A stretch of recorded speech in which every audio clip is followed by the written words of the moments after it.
Merci. Merci, Marie-Hélène. J'ai le plaisir de vous présenter le docteur Jack Bumira. Dr Bumira est neurologue et professeur titulaire à l'Université Laval au département de médecine. Il fait partie des médecins de la clinique des maladies neuromusculaires à l'UDPQ, site à Mel. Il est responsable de recherche de l'unité de recherche en génétique humaine à CHUL depuis plusieurs années. Le Dr Bumira est très impliqué dans la recherche concernant plusieurs maladies neuromusculaires, dont la dystrophie myotonique de Steinert et le Charcot-Marie-Tooth. Sa conférence durera environ 1 heure. C'est à vous. Merci.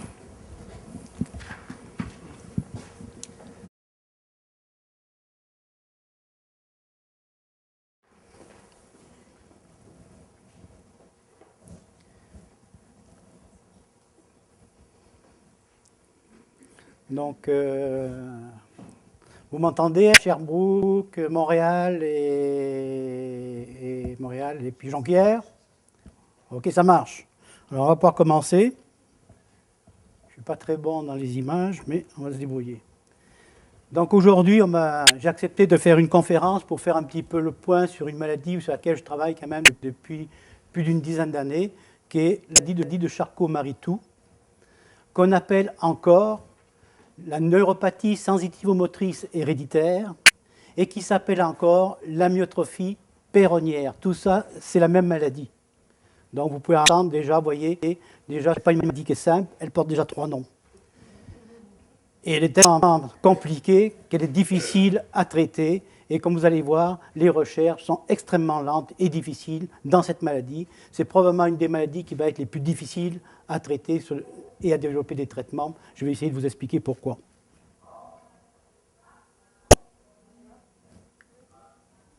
Oui? Bon, qu'est-ce qu'on sait sur la maladie de Charcot-Marie-Tooth? Pourquoi ce nom bizarre, Charcot-Marie-Tooth? C'est très simple. C'est une maladie qui a été décrite en 1886 par 2 Français, le docteur Jean-Martin Charcot, qui a décrit d'ailleurs plusieurs maladies, Pierre-Marie, qui était son élève, et en même année, en Angleterre, le docteur Howard Tooth. Et les 3 noms ont donné le nom à la maladie qu'ils ont décrite, Charcot-Marie-Tooth. Donc, comme je le dis, c'est une maladie qui est héréditaire et qui touche les nerfs. La prévalence, vous voyez, c'est-à-dire la fréquence, c'est à peu près une personne, c'est 2 à 4 personnes sur 10 000 en fonction des pays. Et au Québec, on a toujours pensé qu'au Saguenay, il y avait des choses bizarres qu'il n'y a pas ailleurs. Pour une fois, la prévalence de la maladie de Charcot-Marie-Tooth, n'est pas plus fréquente au Saguenay qu'à Québec, Montréal ou dans les autres provinces du Canada. Donc, ce n'est pas une maladie des Québécois français, des Québécois. Alors ici, pour résumer les gens qui ont décrit cette maladie, je vous ai mis leurs photos. Vous avez ici Jean-Martin Charcot, qui est le grand neurologue français qui a décrit la maladie, et son élève, Pierre-Marie, ici, qui a participé à la description de la maladie, et le docteur Tooth, ici en Angleterre. Et vous voyez ici, l'hôpital où a été décrite la maladie, c'est l'hôpital de la Salpêtrière à Paris, qui est un hôpital qui est magnifique, c'est un monument historique, et pour la parenthèse, c'est là où j'ai fait mes études. Donc j'étais probablement prédestiné à travailler sur ce type de maladie. Alors, je vais vous rappeler, pour bien comprendre la maladie de Charcot-Marie-Tooth, je vais vous essayer d'être simple et vous présenter comment ça fonctionne. Alors, ici, vous avez un schéma qui montre le cerveau, la moelle épinière, et de la moelle épinière sortent les nerfs qui vont relier les muscles.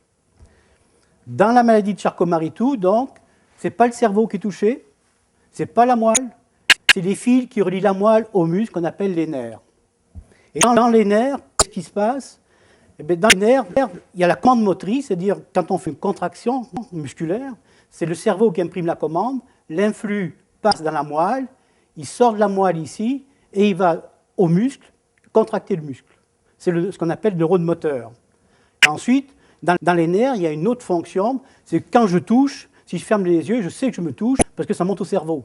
Et donc, quand on touche une partie de la peau, il y a des nerfs il y a des fibres nerveuses qui empruntent les nerfs, qui remontent dans la moelle, dans le cerveau. Deuxième fonction, donc, les nerfs véhiculent la sensibilité. Et enfin, troisième fonction, c'est les réflexes, c'est-à-dire quand je tape ici au bras, j'ai mon muscle qui se contracte. Pourquoi? Parce que quand je tape, il y a un influx qui arrive à la moelle, qui va faire contact avec le neurone moteur, qui lui va aller contracter le muscle, et c'est la contraction musculaire, c'est le réflexe. Si bien que quand on coupe un nerf, qu'est-ce qui se passe? Eh bien, la fibre nerveuse motrice est sexuée, donc il n'y a plus de contraction, c'est de la faiblesse musculaire.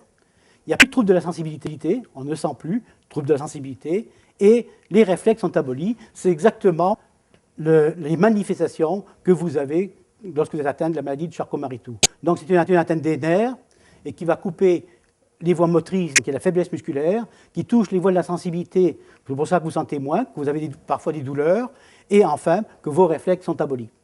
Donc, est-ce que la dystrophie musculaire, est-ce que la maladie de Charcot-Marie-Tooth est une dystrophie musculaire, comme souvent beaucoup le pensent? Qu'est-ce que vous en pensez? Oui? Non? Alors, vous voyez que les avis sont partagés. La maladie de Charcot-Marie-Tooth n'est pas une dystrophie musculaire. Alors, je vois mal, je ne sais pas si la diapositive n'est pas au point, mais je vois assez mal, je dois être trop vieux. Bon, alors, la maladie de Charcot-Marie-Tooth, elle ne touche pas le cerveau. La maladie de Charcot-Marie-Tooth ne touche pas la moelle épinière. La maladie de Charcot-Marie-Tooth ne touche pas les muscles. C'est-à-dire que les muscles sont atrophiés parce que le nerf n'est plus en contact. Mais l'anomalie génétique n'est pas dans les muscles. Donc, ce n'est pas une maladie musculaire. Et si ce n'est pas une maladie musculaire, ça ne peut pas être une dystrophie musculaire. Donc, c'est une neuropathie héréditaire. Neuropathie veut dire nerf, en fait, et héréditaire. Donc, vous voyez, ce n'est pas une dystrophie musculaire. Et il faut faire attention, parce que quand on parle de maladie de Charcot, là, on parle de maladie de Charcot-Marie-Tooth, mais Charcot, on a décrit des dizaines de maladies qui portent son nom. Et il ne faut pas confondre avec une autre, qui est la maladie de Charcot, qui s'appelle aussi la sclérose latérale amyotrophique ou la maladie de Lou Gehrig, qui n'a rien à voir avec la neuropathie héréditaire de Charcot-Marie-Tooth, puisque là, c'est la moelle qui est touchée, et c'est une maladie qui est extrêmement grave. Donc, rien à voir. La maladie de Charcot-Marie-Tooth, le début, il est variable, mais en général, et mieux on la connaît, plus on la détecte tôt, et en principe, les premières manifestations, c'est avant 20 ans, donc entre 5 et 20 ans, et d'une manière générale, une maladie qui débute après 30 ans, c'est plutôt rare que ce soit une maladie de Charcot-Marie-Tooth. Mais ça peut exister, mais c'est plus rare. Donc, ce qu'il faut retenir, c'est que ça débute tôt, entre 5 et 20 ans. Les manifestations, oh là là. Alors, les manifestations, c'est les pieds qui sont souvent déformés, comme vous le savez parfaitement, comme vous le savez. Donc, il y a des pieds qui tombent, la maladie, et quand les pieds tombent, qu'est-ce qu'on fait? Eh bien, on use notre chaussure. Et souvent, les gens consultent parce qu'ils se rendent compte que leurs pieds tombent et qu'ils usent le bout des chaussures. Ensuite, j'ai du mal à voir. Hein. Alors, il peut y avoir des... Pardon? On ne peut pas améliorer un peu la qualité?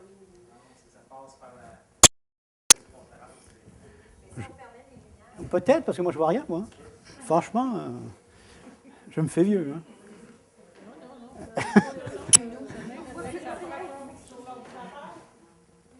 Ah, ben oui, sur l'ordinateur, ça va être exact. Ah, mais c'est mieux comme ça. Donc, les manifestations, c'est les pieds qui tombent, on use les chaussures, ça peut être des entorses à répétition, on se tord les pieds quand on marche, notamment sur des terrains accidentés, et au pire, on peut avoir des fractures. Donc souvent, c'est comme ça qu'on dépiste la maladie. Ça peut être aussi parce qu'on a des pieds déformés, des pieds creux, comme beaucoup d'entre vous en ont. Ça peut être des crampes dans les jambes. Et ces crampes sont exacerbées, exagérées lorsqu'on fait beaucoup d'efforts, d'activité physique, bien sûr. Ça peut être des douleurs dans le bas du dos. Ça peut être des callosités sous les pieds, les gens peuvent consulter pour ça. Difficulté à servir les mains, une perte de la dextérité. et une pauvre tolérance au froid, notamment dans les membres inférieurs. Les gens ont froid, il y a souvent un petit peu d'œdème, et le tremblement dans les mains n'est pas rare dans cette maladie-là. Au point de vue des atteintes neurologiques, donc comme je vous l'ai dit tout à l'heure, donc ça touche la motricité. Donc quand le nerf moteur est touché, le muscle n'est plus innervé, donc on a une faiblesse musculaire que l'on voit dans les jambes, qui débute en général dans les jambes, associée aux muscles qui s'atrophient, donc les jambes sont plus petites, et trouble de la sensibilité, c'est-à-dire on sent moins bien, quand on touche, on sent moins bien, donc une hypoesthésie qu'on appelle en gants et en chaussettes, c'est-à-dire que c'est dans les mains et dans les pieds. Les réflexes sont abolis, et l'abolition des réflexes commence toujours par le membre inférieur, et ensuite ils atteignent le membre supérieur. Des froideurs dans les jambes, comme je l'ai dit tout à l'heure. Une scoliose qui n'est pas rare, la scoliose qui est une déformation au niveau du dos, c'est pas rare dans la maladie. Et dans certaines formes de maladie, il y a des gros nerfs, je vais vous montrer un exemple. Ils sont plus gros que normalement, et on est capable de les palper, même de les voir. Et l'atteinte des membres supérieurs est toujours plus tardive. C'est-à-dire que la maladie commence par les pieds, on se les pieds, et puis 5 à 10 ans plus tard, les mains sont touchées. Mais l'atteinte dans les mains, en général, ce n'est pas vrai pour tout le monde, est toujours un petit peu moins sévère que l'atteinte dans les pieds, mais ce n'est pas encore vrai. Et il y a des déformations des mains, avec des mains qui sont en griffe pour les gens qui sont les plus atteints. Alors je vais vous montrer une photo.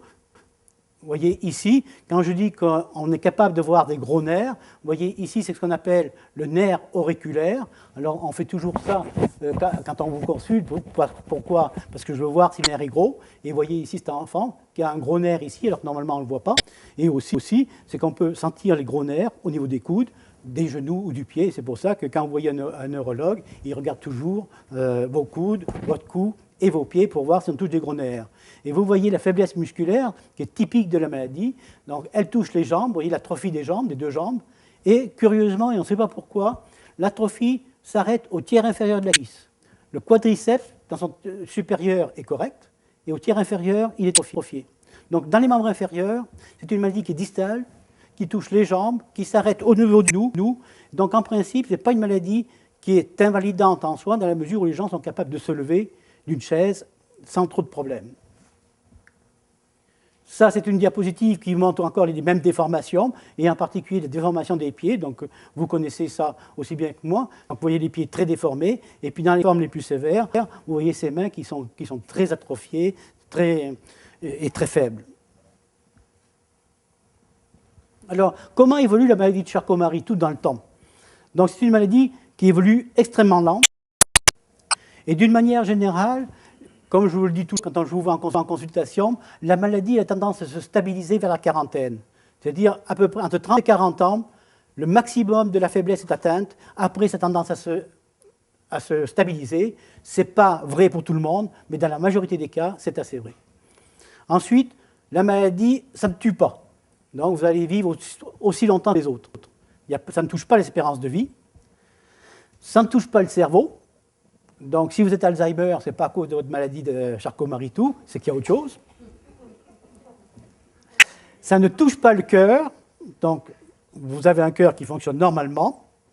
Et puis, il n'y a pas de maladie particulière qui est associée à la maladie de Charcot-Marie-Tooth, parce que les gens qui sont atteints, que vous êtes atteints, ce n'est pas parce que vous êtes atteint que vous aurez plus de cancer ou d'autres maladies. Il n'y a pas de maladies qui ont été rattachées spécifiquement à cette maladie. Donc, c'est vraiment une maladie des nerfs. Et dans la majorité des cas, même s'il y a un handicap, la maladie vous permet d'avoir une activité professionnelle toute votre vie pratiquement. Et enfin, donc, comme je vous l'ai dit, comme les muscles des racines des cuisses qui nous permettent de nous lever d'une chaise ne sont pas touchés, le recours au fauteuil roulant dans cette maladie est relativement rare. Donc, si c'est une crainte que vous avez, vous pouvez déjà un petit peu l'oublier, parce que probablement, vous ne serez jamais en fauteuil roulant. Ça ne veut pas dire qu'il n'y en a pas qui le sont, mais la majorité des cas, ce n'est pas la réalité. Alors maintenant, c'est comment on fait le diagnostic de la maladie de Charcot-Marie-Tooth. Alors, c'est très simple en fait. C'est les manifestations cliniques qui nous disent qu'il y a un nerf d'atteint. S'il y a un nerf qui est coupé, il y a une faiblesse, trouble de la sensibilité, pas de réflexe. Donc déjà, quand on a ces trois éléments, on sait que c'est le nerf qui est touché, que ce n'est pas le cerveau, ce n'est pas la moelle, et pas le muscle. Ensuite, comment on dit que c'est lié? Parce que le nerf peut être malade, parce qu'il y a des toxiques, il y a plein de causes qui peuvent être des nerfs. Pourquoi on rattache cette atteinte à une maladie de Charcot-Marie? C'est une situation d'hérédité. c'est une maladie qui est héréditaire. Donc, dans votre famille, souvent, vous n'êtes pas le seul à thème, il y a d'autres membres. Et le fait qu'il y ait d'autres membres de thème, on est dans une maladie héréditaire, et la neuropathie héréditaire, c'est la maladie de Charcot-Marie-Tooth, le diagnostic est fait. Enfin, pour préciser le diagnostic, vous l'avez tous eu, cet examen qui n'est pas très agréable, c'est les petites piqûres qu'on vous donne, les stimulations avec du courant électrique, là, donc ce qu'on appelle l'électromyogramme avec des études électrophysiologiques, donc qui permettent de confirmer le diagnostic, et vous allez voir un peu plus loin l'importance de cet examen. Et enfin, dans le temps, et dans certains cas encore difficiles, on peut encore avoir recours à la biopsie nerveuse, c'est-à-dire on prend un petit morceau de nerf au bistouri, et puis on le regarde au microscope pour voir les anomalies qui sont caractéristiques de la maladie de Charcot-Marie-Tooth. Est-ce que vous suivez? Bon, alors ça va. Alors on va continuer. Maintenant, comment se transmet la maladie de Charcot-Marie-Tooth? Et ça, c'est extrêmement variable. Dans la majorité des cas, la maladie a une transmission qu'on appelle autosomale dominante. Je vais vous l'expliquer tout à l'heure. Plus rarement, c'est une maladie qui est liée au sexe. Alors vous savez qu'on a des chromosomes. Et parmi nos chromosomes, on a une paire de chromosomes sexuels qui fait qu'on peut être un homme comme moi, parce que j'ai un chromosome Y, ou on peut être une femme comme vous, parce que vous avez deux chromosomes X. Dans certains cas, l'anomalie génétique est localisée sur le chromosome X, et on va voir que ça donne des choses particulières. Et enfin, on s'est rendu compte que dans un nombre de cas qui tournent dans beaucoup de maladies héréditaires, il y a des cas sporadiques, c'est-à-dire que les parents n'ont pas d'anomalie, et pour une malchance, au moment de la fécondation, entre l'ovule et le spermatozoïde, et les divisions, il y a une mutation qui la maladie va se transmettre. Donc, c'est ce qu'on appelle les formes sporadiques. Elles sont rares, mais ça existe et on en voit de plus en plus. Et enfin, il y a les formes récessives. Alors, dans la forme récessive, c'est ce que vous appelez la maladie qui saute les générations. C'est-à-dire, vos parents n'ont pas la maladie, vous avez la maladie. Mais vos parents sont porteurs chacun d'un gène malade. Et vous avez hérité les deux. Je vais vous montrer ça, comment ça marche. Donc, en termes de transmission, majorité, c'est les formes dominantes. Plus rarement liées à l'X, et sporadiques et récessives, c'est quand même plus rare dans la maladie de Charcot-Marie-Tooth. Transmission autosomale dominante. Alors, quand on dit autosomale, c'est que l'anomalie génétique n'est pas sur un chromosome sexuel. Donc, ça veut dire que si ce n'est pas sur un chromosome sexuel, que les garçons et les filles vont être touchés avec la même fréquence, c'est-à-dire une chance sur deux. Alors, comment ça se passe? Alors, je vous ai fait un petit schéma pour être clair. Vous avez ici une personne qui est normale en bleu. On a chacun deux gènes. Un gène qui est hérité de notre père et un autre de notre mère. Cette personne-là a deux gènes normaux. Ici, il y a un gène normal et puis un gène en rouge qui est le gène responsable de la maladie de Charcot-Marie-Tooth. Et vous voyez que lorsqu'il y a un enfant qui est conçu, le père qui est malade, il peut donner soit son gène normal, qui va se marier forcément avec un des gènes normaux de sa femme, et vous voyez que les enfants sont normaux. Et au contraire, avec une chance sur deux, il va donner son gène malade, qui lui va se combiner avec un gène normal, mais l'enfant va faire la maladie. Donc vous voyez que dans la forme dominante, c'est que l'anomalie génétique, le gène muté, il prédomine et seul, il peut donner la maladie. Alors ça veut dire quoi en pratique? C'est que les garçons et les filles sont touchés de la même manière et qu'à chaque fois qu'il y a une maladie dominante, les risques d'avoir un enfant atteint est d'une chance sur deux. Deuxième autre aussi, c'est que souvent on pense que quand on parle d'hérédité, oh oui, mais il y a la consanguinité, il y a le mariage. Alors vous voyez bien ici, c'est très bien illustré, c'est que dans les formes dominantes, le conjoint n'a rien à voir dans l'expression de la maladie, dans la survie de la maladie. Donc, dans les maladies à transmission autosomale dominante, la consanguinité n'a rien à voir. Donc ça, il faut oublier ça. Maintenant, si on passe aux maladies autosomales récessives. Autosomale récessive, c'est celle que, pour vous, ça saute la génération. Autosomale, ce n'est pas sur un chromosome sexuel, donc pareil, garçons et filles touchés, même fréquence, 1 sur 2. Alors, il y a deux possibilités ici. Vous avez ici les deux parents en un gène normal, un gène malade, un gène normal, un gène malade en rouge, et en général, ils ne font pas la maladie parce que le gène normal compense le gène rouge et donc il assure un développement normal des nerfs et un fonctionnement normal des nerfs. Et lorsqu'il y a de la fécondation, chacun des parents va donner soit son gène normal bleu, ici, soit son gène malade en rouge. Et vous voyez le résultat ici, c'est qu'il y a une chance sur 4 que l'enfant hérite des 2 gènes rouges, donc des 2 gènes malades, et l'enfant va faire la maladie. Et par contre, vous voyez ici, c'est qu'il y a une chance sur 2 que l'enfant soit porteur seulement de l'anomalie génétique, mais comme il a un gène normal, il ne fera pas la maladie, donc il est porteur. Et il y a une chance sur 4 que l'enfant soit complètement normal. Donc ça, c'est les formes récessives.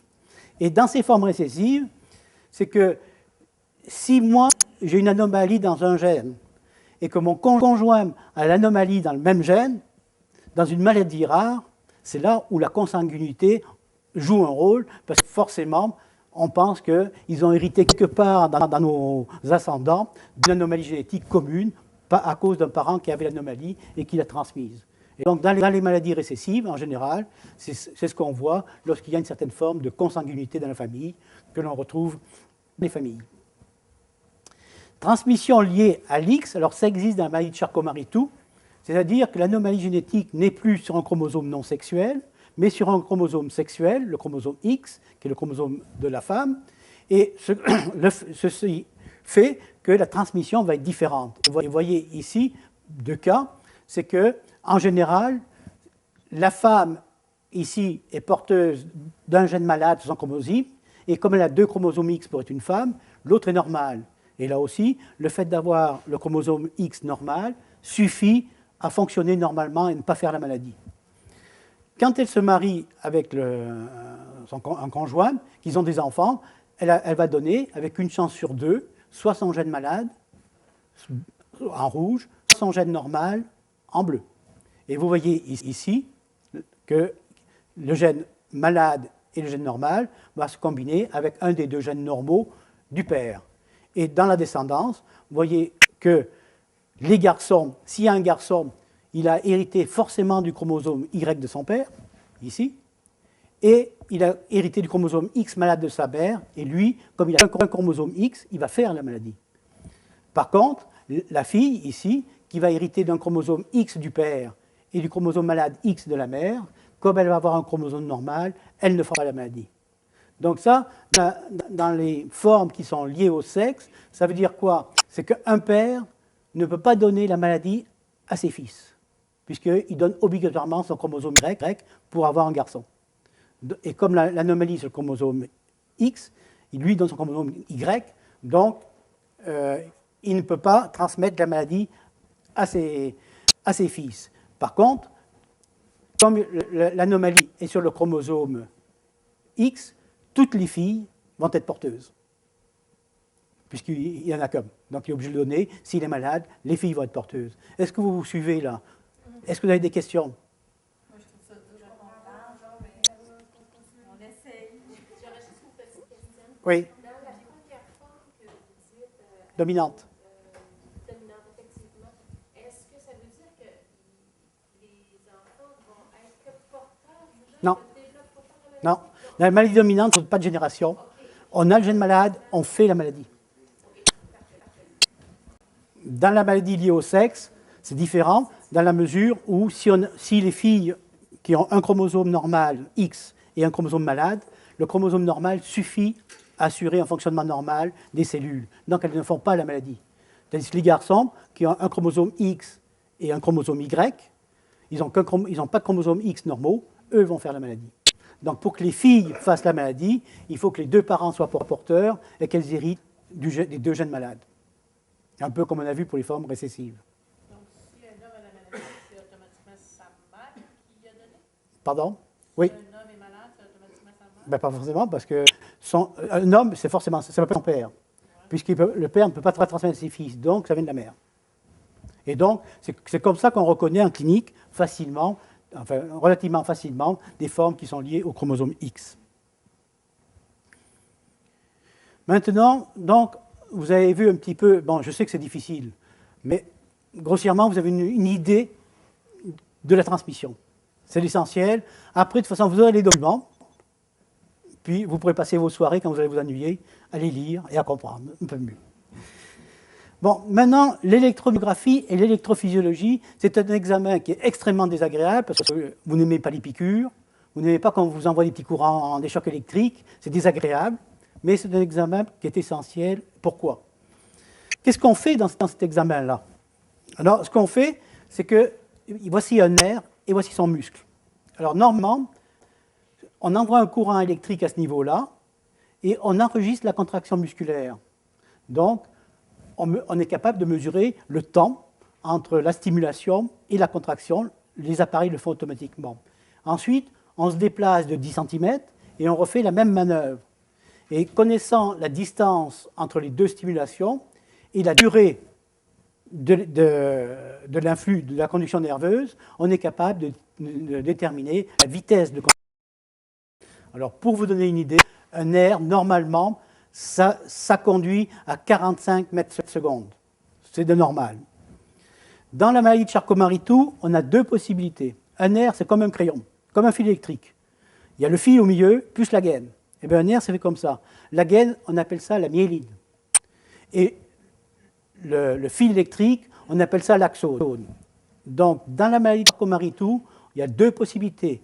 Ou c'est la gaine du fil qui est touchée, ou au contraire, la gaine fonctionne, mais c'est le fil électrique qui est malade.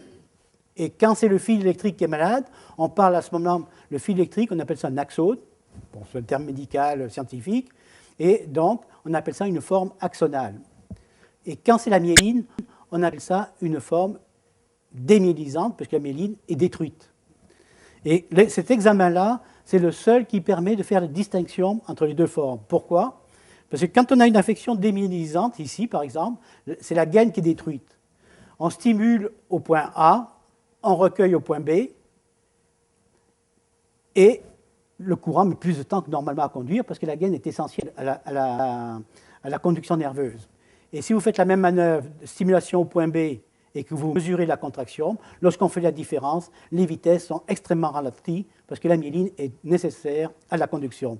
Et donc, quand on a une conduction nerveuse déficitaire, on parle de conduction nerveuse qui peut aller entre 0 et 38 mètres secondes. Donc 45 normal, jusqu'à 38, on dit c'est une forme qui est démyélisante. Donc ça permet de faire le diagnostic. Par contre, si on a une forme axonale, c'est le fil électrique qui est cassé, la gaine fonctionne normalement. Donc quand on stimule ici, qu'on recueille, et qu'on stimule ici, et qu'on recueille, la vitesse de conduction ici est pratiquement normale, puisque la myéline est normale. Et donc là, on a ce qu'on appelle les formes axonales. Et ça, c'est très important au diagnostic, parce que vous voyez ici, cet examen nous permet de classer la maladie de Charcot-Marie-Tooth en deux formes. La forme 1, qui est la forme où c'est la gaine du fil électrique qui est abîmée, on appelle la forme démyélisante, et c'est la plus fréquente des formes de maladie de Charcot-Marie-Tooth. Et c'est une maladie qui est démyélisante, et les vitesses de conduction des nerfs sont ralenties.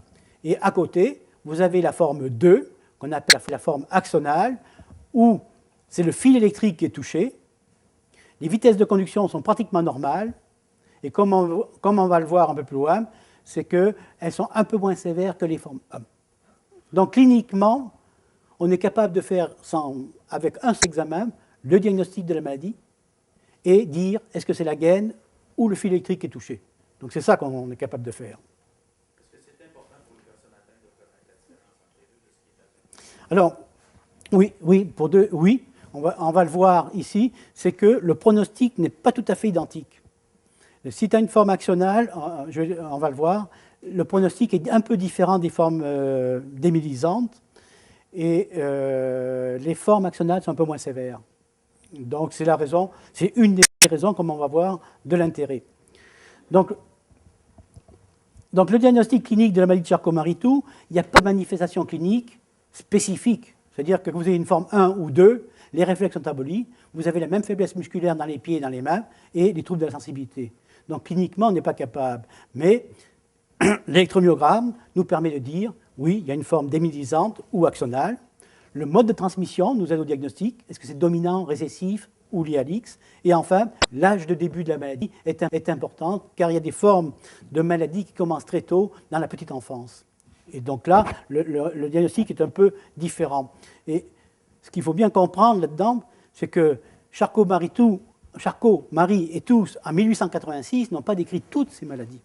Ils en ont décrit une, qui est la forme démélisante. Mais, par abus de langage, on a regroupé tout ce qui touchait les neuropathies héréditaires sous le terme de Charcot-Marie-Tooth, mais ce n'est pas le vrai nom. Le vrai nom, c'est la maladie de Charcot-Marie-Tooth, c'est la forme uniquement démélisante. Et c'est pour ça que si on va dans les pays anglo-saxons, on ne parle pas moins de Charcot-Marie-Tooth, mais de neuropathie héréditaire, sensitivo-motrice héréditaire, qui est un terme beaucoup plus exact que la maladie de Charcot-Marie-Tooth. Alors, la classification, vous voyez ici, comme je vous le dis, c'est pour vous résumer, cliniquement, quand on a, on a évalué les gens, on est capable de classer les maladies selon la forme, démélisante axonale, l'âge de début, et puis le mode de transmission. Et vous voyez, vous avez la forme 1, qui est démélisante, et qui a transmission dominante. C'est la plus fréquente des formes de maladie de Charcot-Marie-Tooth, de l'ordre de 60 à 70% des cas. Ensuite, vient la forme axonale, qui elle aussi peut être dominante ou récessive, ça dépend des cas, qui représente à peu près 20-30% de l'ensemble des formes de maladie de Charcot-Marie-Tooth, donc vous voyez que c'est déjà beaucoup plus rare. Et enfin, la troisième, qui est celle qui est liée à l'X, qui représente aux environs de 10% des formes de maladie de Charcot-Marie-Tooth. Et puis vous avez des formes plus rares, que vous voyez ici, là, mais dont les gènes ont été identifiés. Donc, le diagnostic, on l'a fait cliniquement. Avec l'électromyographie, on l'a fait. Donc, l'idée qu'on se dit, pourquoi on va faire une prise de sang pour un test génétique? À quoi ça sert le test génétique? Est-ce que c'est utile dans la maladie? Qu'est-ce que ça apporte? Alors, je vais essayer de vous résumer un petit peu ce que apporte le test génétique. C'est comme vous le voyez, c'est qu'il n'est pas nécessaire pour porter le diagnostic. Le diagnostic, c'est un diagnostic clinique, neuropathie, hérédité. On a le diagnostic. Donc, le test génétique ne nous aide pas pour porter le diagnostic. Mais de plus, il ne nous permet pas de traiter la maladie, de le savoir pour l'instant, car il n'y a pas de traitement curatif, hélas, pour cette maladie-là. Mais cependant, c'est qu'il permet d'identifier les formes de la maladie. Et là, on s'est rendu compte que dans les maladies démélisantes ou dans les maladies axonales, il n'y a pas une maladie, mais il y en a des dizaines. Et donc, ça permet de faire des sous-classifications de chacune des formes. Et l'intérêt de ça, c'est que ça permet de donner de meilleurs conseils génétiques. Car toutes les formes n'évoluent pas de la même manière. Il y en a qui évoluent très rapide, d'autres moins, d'autres qui sont sévères, d'autres un peu moins sévères. Donc, le fait d'identifier la mutation, ça nous permet de vous donner de meilleurs conseils pour qu'est-ce qui va arriver dans 10 ans, par exemple. Donc, c'est l'intérêt du test. Et ensuite, les essais cliniques, les essais en recherche, ils se développent. Alors, pour la maladie de Charcot-Marie-Tooth, on n'en est pas encore là, mais ça arrivera. Et là, les essais cliniques curatifs pour guérir la maladie, il va y avoir un traitement pour chaque anomalie génétique. C'est ça l'idée. Et donc, si vous voulez participer un jour à des recherches cliniques, il faut que la mutation soit identifiée, sinon vous ne pourrez jamais bénéficier d'un traitement. D'où l'intérêt quand même de faire des tests génétiques. Deuxième autre possibilité, c'est que si on identifie la mutation, que vous voulez avoir des enfants, il y a des diagnostics prénataux qui seront disponibles. Diagnostics prénataux, même si vous voulez faire de la fécondation in vitro, quoi qu'il en soit, si vous voulez des enfants et savoir si l'enfant, le fœtus est porteur, il faut qu'on ait auparavant identifié l'anomalie génétique chez vous. Et l'identification de la maladie génétique, ça se fait pendant la grossesse, parce qu'un test, ça peut mettre 1 mois ou 2 mois pour avoir les résultats. Donc, il faut qu'on ait identifié bien avant. Donc, d'où l'intérêt de faire le test génétique. Et enfin, on peut faire des tests de porteurs. Quand on a identifié la mutation d'une famille, il y a un cousin qui a appris qu'il y a la maladie de Charcot-Marie-Tooth dans la famille. Il dit, moi, je veux passer un test pour savoir si je suis porteur, une prise de sang, et puis on mesure juste la petite anomalie génétique, et ça, en deux jours, on a le résultat. Donc, ça permet de faire des tests de porteurs qu'on ne peut pas faire si on n'a pas identifié la mutation dans la famille. Donc voilà l'intérêt du test génétique. Ce n'est pas pour le diagnostic, parce qu'on le sait, mais c'est pour classifier les formes de maladies, qui nous permet de donner des meilleurs conseils génétiques, qui nous permet de proposer des diagnostics prénataux si vous le souhaitez, et qui permet de faire des tests de porteurs pour les membres de votre famille. Donc c'est quand même pas tout à fait négligeable. Alors maintenant, on fait un test génétique. Comment on procède? Parce que les tests génétiques, ça coûte extrêmement cher. Il n'y en a pas beaucoup qui sont disponibles. Alors comment ça se passe? Alors le test génétique est fonction de la forme de la maladie déjà. D'où il faut que vous ayez passé un électrobiogramme avec des études électrophysiologiques pour savoir si vous avez une forme démyélisante de type 1 ou une forme axonale de type 2. Parce que ce n'est pas les mêmes tests génétiques que l'on fait pour chacune de formes. Et la limite en vitesse de conduction, comme je vous l'ai dit, c'est 38 mètres secondes. Plus petit, c'est démyélisant. On va faire des tests génétiques pour les formes démyélisantes. Plus grand, c'est axonal. On va faire d'autres tests génétiques responsables des formes axonales. Le deuxième paramètre qui est important quand on fait un test génétique, on tient compte, c'est le mode de transmission, car ce n'est pas les mêmes gènes qui sont impliqués dans les transmissions dominantes, récessives ou liées à l'X. Et enfin, il y a l'âge de début, car comme je vous l'ai dit, il y a des maladies extrêmement sévères qui ne s'appellent pas maladies de Charcot-Marie-Tooth, même si elles sont regroupées aujourd'hui sous ce terme. En fait, c'est des maladies qui ont été décrites par Desjardins-Sotas, c'est encore un Français, à la Salpêtrière, toujours au même endroit, qui a décrit cette maladie chez les enfants et qui est une maladie extrêmement sévère parce que, comme vous allez voir, les enfants sont en fauteuil roulant assez rapidement. Desjardins-Sotas. C'est le nom de neurologue. Vous l'aurez sur votre... Alors, vous voyez ici, maintenant, ce qu'a apporté la génétique, c'est que plus on fait d'examens, plus c'est compliqué et plus on s'y perd. Charcot-Marie-Tooth a décrit une maladie. On était contents, tout allait bien pendant des années, dizaines d'années. Maintenant, aujourd'hui, on en a 30 sur les bras. Alors, on n'est pas tellement avancé. Alors, vous voyez qu'ici, dans les formes dominantes, démyélisantes, qui sont les plus fréquentes, vous en avez 5. Heureusement, c'est que sur les 5, il y en a une qui est prédominante, c'est la forme qu'on appelle CMT1A, qui est liée à une anomalie génétique qui se trouve sur le chromosome 17 et qui est en fait une duplication d'un morceau d'ADN, c'est-à-dire qu'il y a un morceau en trop d'ADN qui s'est rajouté, et ça représente à peu près 80 à 90% des formes de type 1. Donc, c'est la prépondérante, et sinon, c'est une des autres formes qui sont extrêmement rares, inférieures à 1%. Donc, il y a quand même une prédominance pour les formes de type 1, la forme 1A. Si vous regardez les formes axonales, qui sont à transmission dominante aussi, vous voyez là, il y en a 10. Avant, il n'y en avait qu'une. Alors, on a fait des progrès. Mais là aussi, vous voyez qu'une forme est prédominante, c'est la forme CMT2A, qui représente à peu près 20% de l'ensemble des formes axonales.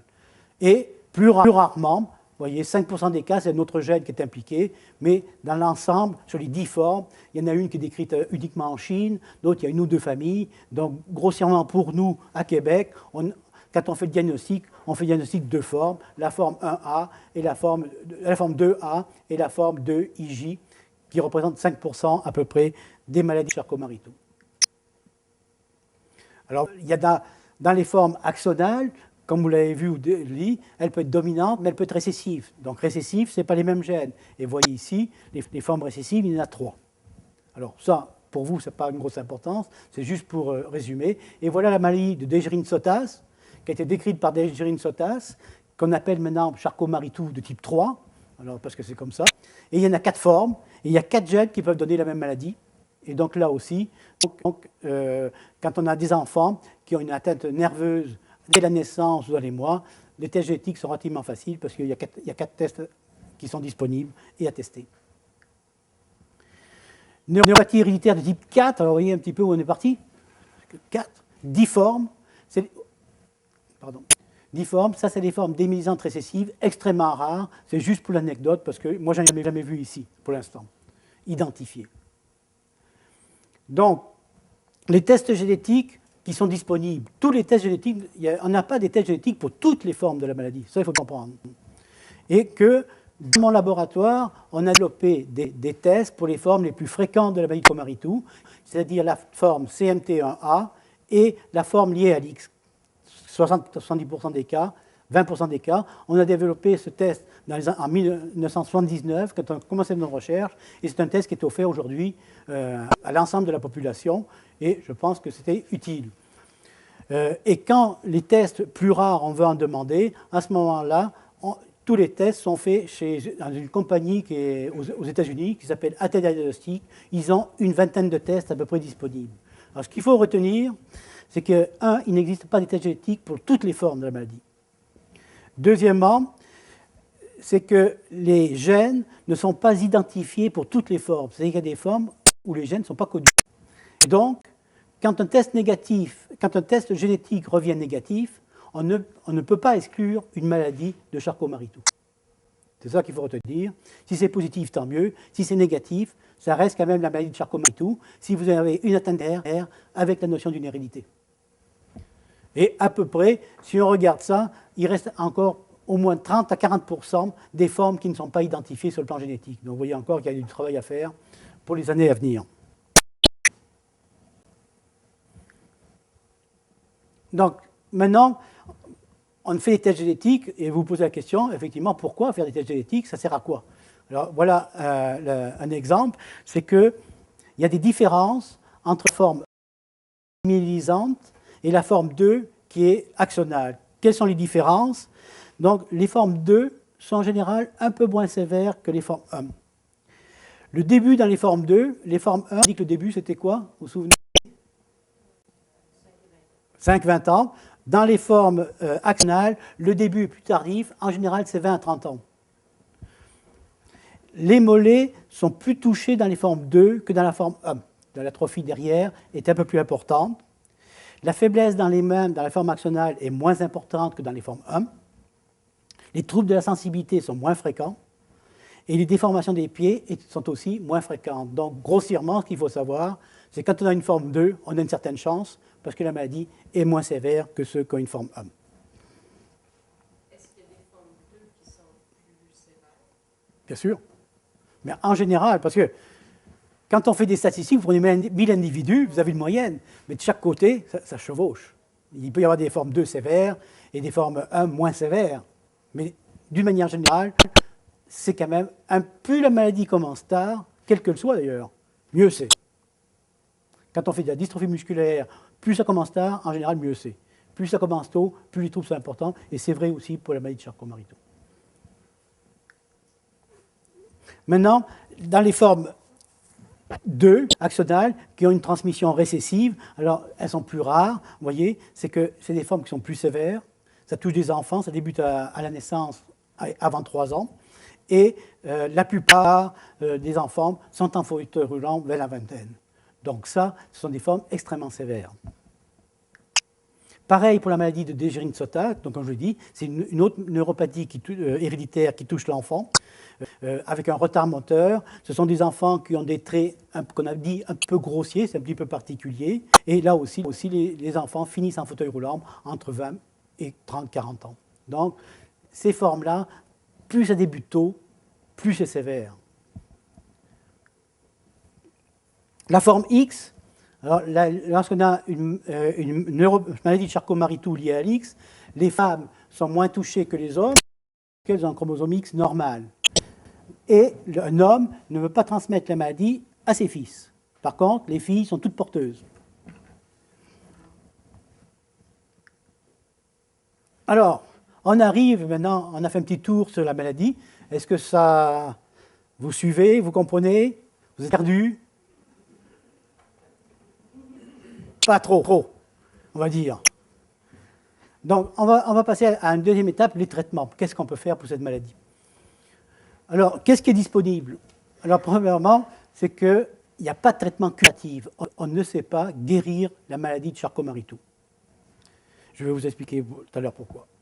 Deuxièmement, le meilleur traitement, c'est l'exercice. Il y a plusieurs études qui ont montré qu'un exercice régulier, ça renforce les muscles des jambes et ça permet d'améliorer la force musculaire dans les jambes. Donc l'exercice, c'est quelque chose qui est indispensable dans cette maladie-là. Alors, il y a un débat qui est ouvert et qui n'est pas tranché, c'est que, est-ce que ça peut être toxique l'exercice? Est-ce que si... Parce qu'il y a des études qui montrent que si on fait trop d'exercice, ça abîme les muscles. Alors là, dans la maladie de Charcot-Marie-Tooth, la question est posée, mais il n'y a pas de réponse. Comme toujours en médecine, c'est toujours gris. Donc, on est prudent, nous, on n'est pas fous. Ce qu'on recommande, c'est qu'une activité physique régulière, modérée On la recommande fortement. Par contre, on vous déconseille d'aller faire les Jeux olympiques. Ou paralympiques, comme vous voulez. Et donc, c'est un petit peu vous qui êtes les maîtres de l'exercice. C'est-à-dire que quand est-ce qu'on se rend compte que l'exercice est trop violent? C'est facile. C'est que si vous êtes fatigué à la fin de votre exercice, s'il y a des crampes, des douleurs, c'est que l'exercice est trop important pour vous et donc il faut réduire l'intensité. C'est aussi simple que ça. Mais c'est le meilleur traitement qui existe, qui est simple, marcher, pour la maladie de Charcot-Marie-Tooth. Maintenant, on peut bien sûr vous aider pour lutter contre les déformations des pieds, parce que qu'est-ce qui vous gêne dans cette maladie-là? C'est les déformations des pieds, les pieds creux, les pieds croches, les orteils qui sont en marteau. Vous êtes handicapé par ça, et qu'est-ce qu'on peut faire? Alors, bien sûr, la première chose, c'est les pieds creux, on peut mettre des orthèses plantaires. Et ça, c'est fortement recommandé. Et pourquoi? Parce que quand vous avez vos pieds qui sont croches, vous êtes en déséquilibre sur le bassin, vous déséquilibrez votre bassin, et avec le temps, qu'est-ce qui se passe? C'est que c'est la colonne vertébrale qui est en déséquilibre, et ça crée des douleurs lombaires. Et donc, pour lutter contre ça, il faut équilibrer le bassin, et l'équilibration du bassin passe par l'équilibration au niveau des pieds. Première chose, c'est stabiliser les pieds en compensant le creux par une orthèse plantaire dans la chaussure. Donc ça, c'est un excellent moyen et qui est fortement recommandé. La deuxième chose, c'est que vous vous tordez les pieds. Vous vous tordez les pieds parce que le muscle qu'on a ici qui relève le pied, qui s'appelle le jambier antérieur, vous voyez, si je relève mon pied, moi ça marche bien, mais vous, le muscle ne marche pas, donc votre pied il tombe. Et donc le moyen, pour éviter qu'il tombe, c'est de bloquer la cheville, quel que soit le moyen. Alors il y a des moyens qui sont relativement simples et peu coûteux, c'est le port de chevillère. C'est-à-dire, quand la maladie n'est pas trop prononcée, vous avez encore de la force, vous mettez une cheville qui bloque votre cheville, qui serre bien la cheville, ça peut vous aider pendant quelques années, c'est aussi simple que ça. L'autre élément qui peut vous aider, c'est de porter des chaussures. Alors l'hiver, vous mettez des bottes, les femmes mettent des bottes, nous aussi, et donc les bottes en cuir, ça serre la cheville, le pied est moins mobile, et donc vous marchez mieux. Donc les bottes, c'est bon. Et enfin, quand ce n'est pas suffisant, les gens sont très handicapés, il y a ce qu'on appelle les orthèses tibiales. Alors qu'est-ce que c'est? C'est une orthèse en plastique que l'on moule sous votre pied, qui est moulée sous votre pied, avec deux barres qui montent ici en plastique, et avec un velcro pour attacher. Donc ça fixe, c'est très efficace. Le problème, c'est que ce n'est pas très esthétique, notamment chez les jeunes filles, l'été, c'est pas très beau. Chez les hommes, c'est un peu moins pire parce qu'on met des pantalons, donc c'est un peu moins pire. Et souvent, les gens ont des douleurs parce qu'elles sont mal supportées, c'est du plastique quand même. Et là, comme je disais tout à l'heure à quelqu'un d'entre vous, quand on vous réfère à la clinique du pied, ou vous allez chez Savard ou chez qui vous voulez, il ne faut pas aller dans le magasin et faire comme on achète un beefsteak, le prendre, le mettre dans le panier, et puis dans sa chaussure, c'est pas comme ça.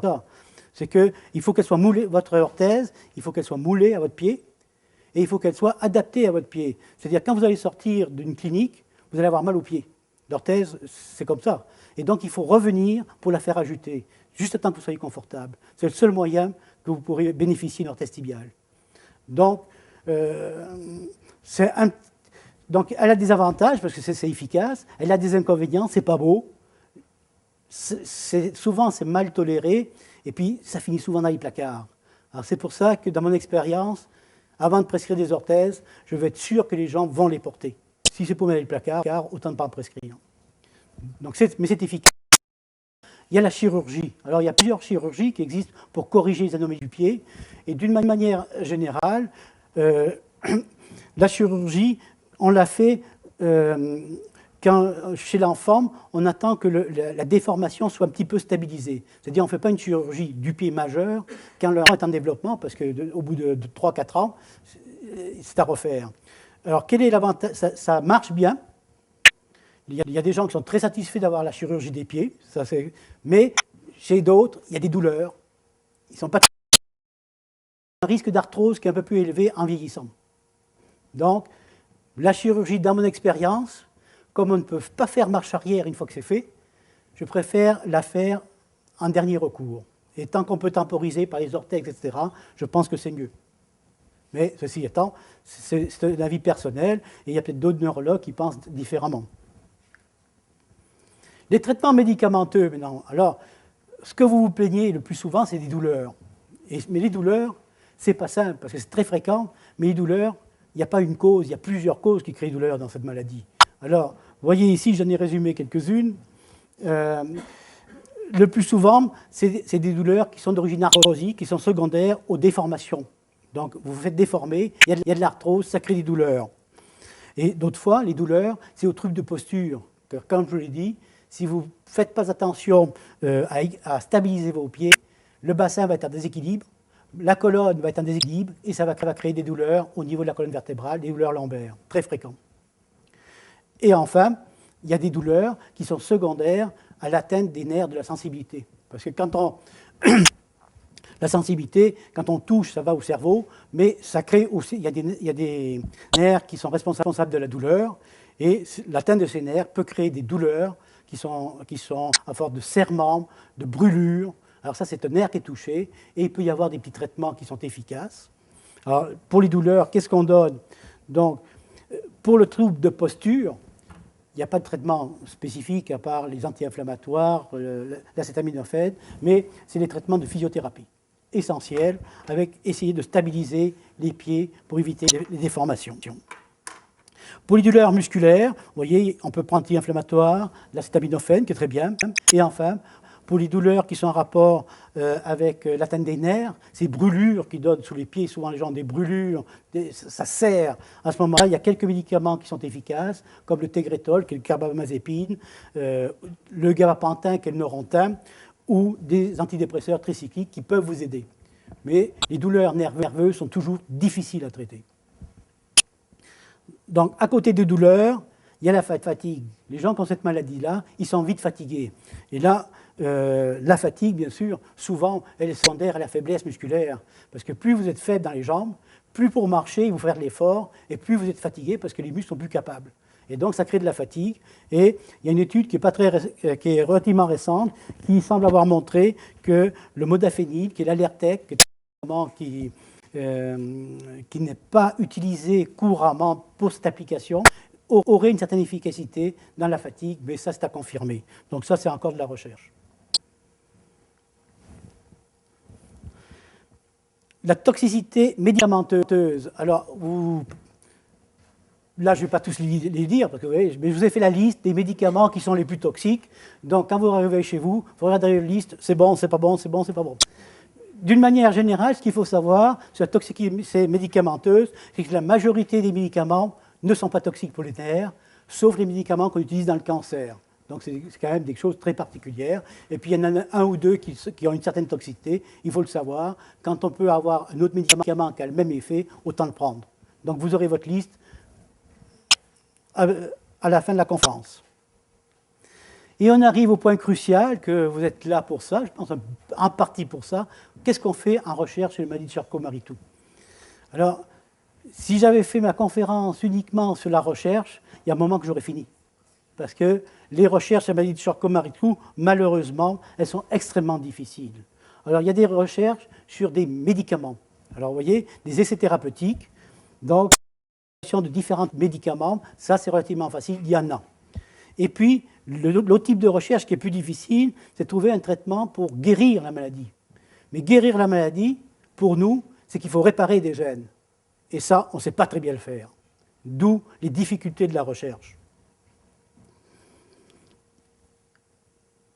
Alors, les essais thérapeutiques, qu'est-ce qu'il y a? Les médicaments qui ont été essayés, malheureusement, avec pas beaucoup d'efficacité. La créatinine, alors qu'on trouve un petit peu partout, aucun effet. Donc, ce n'est pas la peine d'en prendre. Si vous en prenez, ça ne fait pas de mal, mais ça ne fait rien. Donc, créatinine, aucun effet.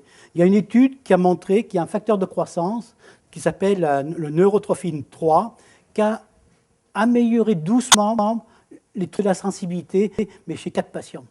Donc, il n'y a pas de recul, c'est anecdotique. Enfin,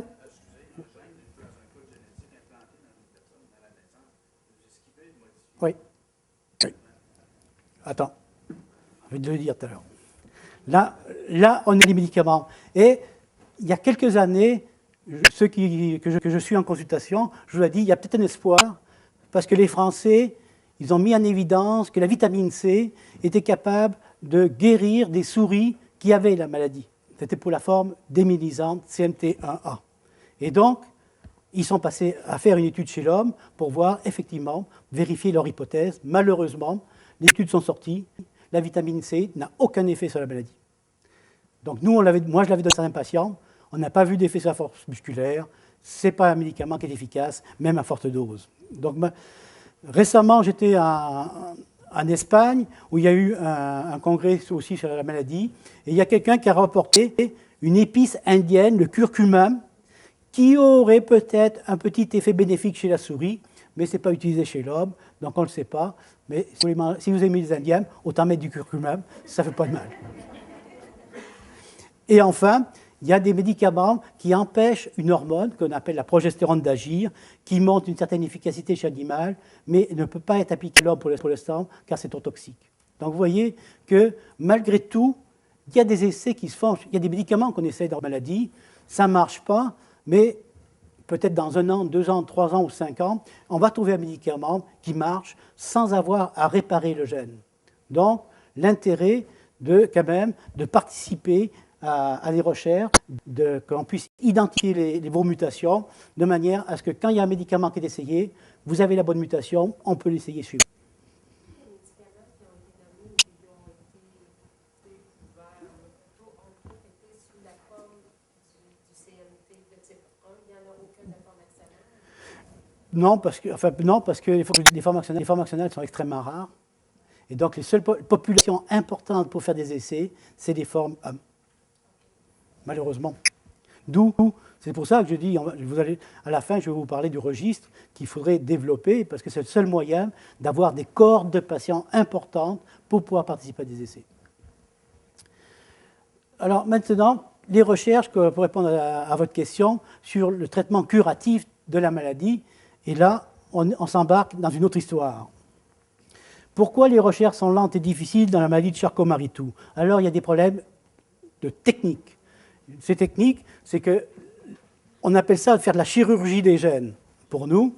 Et la chirurgie des gènes, on débute et on ne sait pas réparer toutes les anomalies génétiques. Donc, il y en a qu'on répare, d'autres qu'on n'est pas capable, et la majorité, on n'est pas capable de les réparer. Donc, c'est une idée. Et ensuite, c'est que les anomalies génétiques, elles ne sont pas toutes identifiées. Je l'ai dit, encore 30 à 40% des gens chez qui l'anomalie n'est pas identifiée. Et enfin, il faut, quand on fait un essai thérapeutique, avoir un grand nombre de patients qui peuvent répondre à des critères d'inclusion et d'exclusion pour participer à un essai. Donc, la maladie de Charcot-Marie-Tooth est une maladie qui est rare, vous l'avez, 2-3 personnes sur 10 000. Il n'existe pas une maladie, mais 30. Donc, ça demande 30 traitements différents. Donc, il est évident que les chercheurs ne vont pas se lancer à développer 30 traitements. Les recherches vont être sur les formes les plus fréquentes. Et pour chaque forme, en plus, comme dans la forme X, il existe plusieurs mutations dans le même gène qui produisent la même maladie. Donc, même pour une forme, dans ces cas-là, il faut traiter chaque mutation par un traitement particulier, ce qui est très difficile. Donc, vous voyez un petit peu la complexité de la chose. On n'est pas parti dans une affaire simple. Alors, quelles sont les formes de Charcot-Marie-Tooth qui bénéficiaient théoriquement d'un traitement curatif, des recherches? C'est la forme 1A, que c'est 90% des formes démyélisantes, c'est 70% de toutes les formes de maladie de Charcot-Marie-Tooth. En plus, l'anomalie génétique est unique. C'est une duplication, c'est-à-dire qu'il y a un morceau d'ADN en trop, donc c'est la condition pour faire un essai thérapeutique. Et 95% de ces sujets ont cette anomalie, donc théoriquement, c'est la population cible sur lesquelles se font les essais thérapeutiques actuellement. Vous comprenez pourquoi. Si vous prenez la forme X, par exemple, liée à l'X, c'est 20% des cas de Charcot-Marie-Tooth, donc ce n'est pas négligeable. Le problème, l'anomalie génétique a bien été identifiée, on connaît le gène, mais dans le gène, il y a 130 anomalies génétiques qui ont été identifiées à ce jour. Donc ça demande 130 traitements spécifiques, ce qui est peu pensable. Donc, sauf exception, ce n'est pas une maladie qui va être prioritaire dans les recherches. Et enfin, la forme CMT2A, qui est la plus fréquente, c'est 20% des formes axonales, donc c'est correct. On peut avoir un nombre de patients assez important. L'anomalie génétique est bien identifiée, on connaît le gène. Malheureusement, c'est que là aussi, il y a plusieurs mutations de gènes. Il y en a plus de 10 identifiés, donc 10 traitements.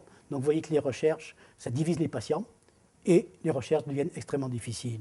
Donc voilà les limites Oui. En génétique, quand on dit qu'on a identifié 10 types dans une sorte, là on dit qu'il y a 30 types. Ça ne veut pas nécessairement dire qu'il va y avoir 30 tests Non. disponibles pour le.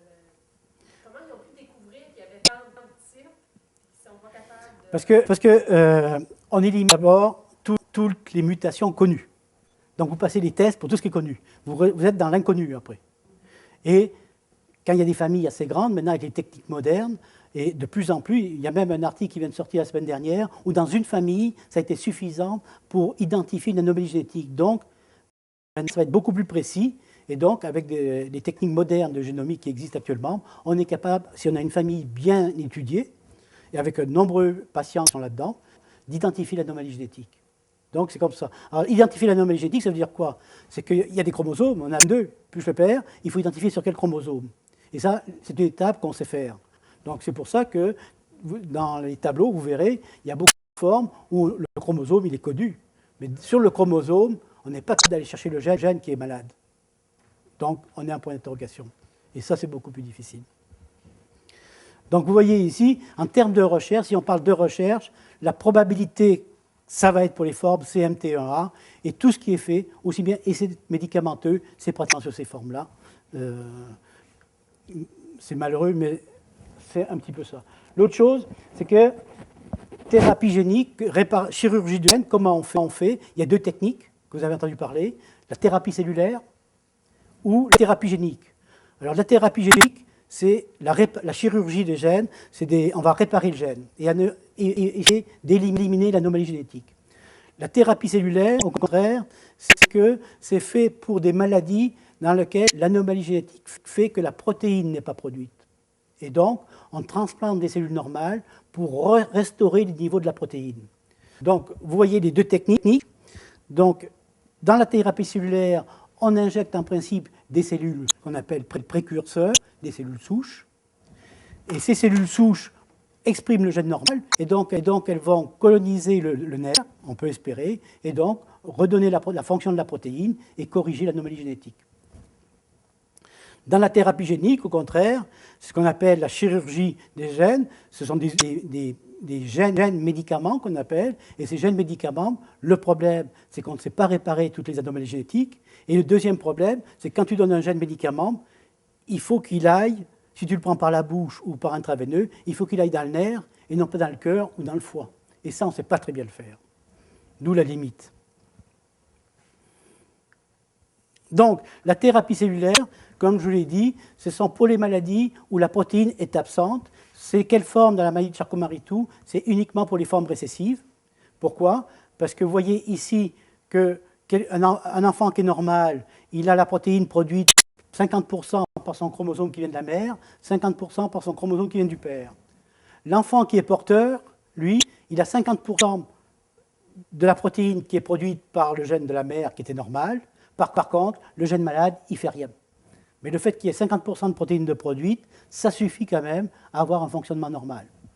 Et celui qui est malade, lui, il n'a pas de protéines du tout. Et donc, dans ces cas-là, la thérapie cellulaire est intéressante parce qu'elle permet de restaurer la protéine. Alors, la thérapie cellulaire, comme je l'ai dit, on part des cellules souches. Alors, on les prend où, les cellules souches? Alors, habituellement, on les prenait chez le fœtus. Il y a tout un débat éthique sur l'utilisation des cellules souches fœtales. C'est-à-dire que quand le spermatozoïde va se mettre avec l'ovule, il va y avoir une cellule. Cette cellule va se diviser en faire 2, ensuite 4, 8. Mais ces cellules 8, c'est elles qui vont faire le cœur, le cerveau, tous les organes. Donc, ça s'appelle une cellule précurseur, qui est une cellule souche et qui est multipotente, c'est-à-dire qu'elle est capable de se différencier dans n'importe quel type cellulaire. Et pour compenser les problèmes éthiques qu'il y a avec les cellules souches embryonnaires, maintenant, il y a des techniques qui permettent de développer des cellules souches à partir de peau chez l'adulte. Donc, on vous prend un petit morceau de peau, on bricole ça dans le laboratoire, et puis on est capable de réinjecter des cellules, on a des cellules souches. Donc c'est là-dessus que les gens travaillent actuellement. Mais le problème des cellules souches, comme de toute la transplantation, c'est le rejet. Et également, c'est quand vous naissez qu'il vous manque une protéine, si vous la redonnez de manière X ou Y, l'organisme ne la reconnaîtra pas comme la sienne, parce qu'il ne l'a jamais vue. Il va faire des anticorps, et donc il va faire le rejet. D'où la limitation de ce type d'approche ici. Maintenant, quand c'est une maladie à transmission dominante, vous voyez, même le sujet qui est malade ici, il a quand même 50% de la protéine. Vous avez vu tout à l'heure que celui-là qui avait 50% de la protéine, il fonctionnait normalement. Quand c'est récessif, quand c'est dominant, celui qui a 50% de la protéine ne fonctionne pas. Il fait la maladie. Pourquoi? Parce que l'anormal, il domine et c'est lui qu'il faut corriger. Et pour le corriger, c'est là qu'il faut faire la chirurgie génique. On ne sait pas le faire. On commence à savoir le faire pour la dystrophie de Duchenne. C'est la maladie où il y a le plus de techniques. On est capable de réparer certaines mutations, mais pas toutes les mutations.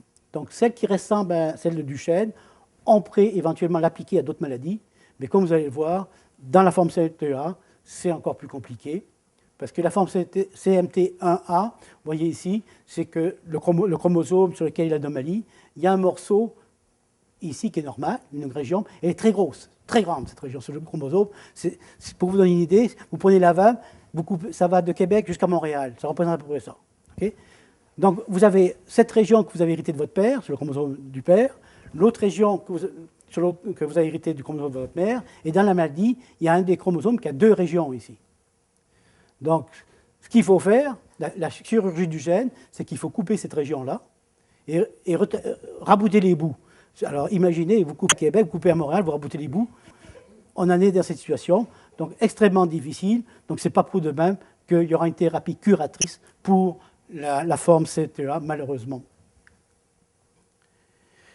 Donc sur la maladie de Charcot-Marie-Tooth, actuellement, qu'est-ce qu'on fait? C'est qu'on continue à identifier les gènes et grâce aux techniques de parce qu'identifier le gène, ça paraît simple, mais c'est extrêmement difficile. Avant, il nous fallait plusieurs familles avec la même anomalie génétique pour pouvoir identifier le gène. Aujourd'hui, et on est en 2010, la première fois qu'on a démontré en mars, la publication, que dans une famille, on est capable d'identifier un gène, ce qui va faciliter considérablement la tâche pour identifier les mutations, parce qu'ici, il y a sûrement des gens codés, dont la mutation n'est pas connue. Et s'il y a plusieurs membres de la famille qui sont atteints, on est capable de le faire. Le problème, c'est que ça coûte quand même 25 000 $ US. Donc, c'est quand même pas donné. Ensuite, la deuxième chose qui est importante, c'est développer des registres. Et pour toutes les maladies neuromusculaires, ça devient essentiel parce que les traitements arrivent et malheureusement, à Québec, faute de registres bien développés, nos patients ne peuvent pas en bénéficier parce qu'ils sont dispersés, on ne sait pas où ils sont. D'où l'idée de faire des registres. Alors, on en a monté un pour la dystrophie myotonique de Steiner.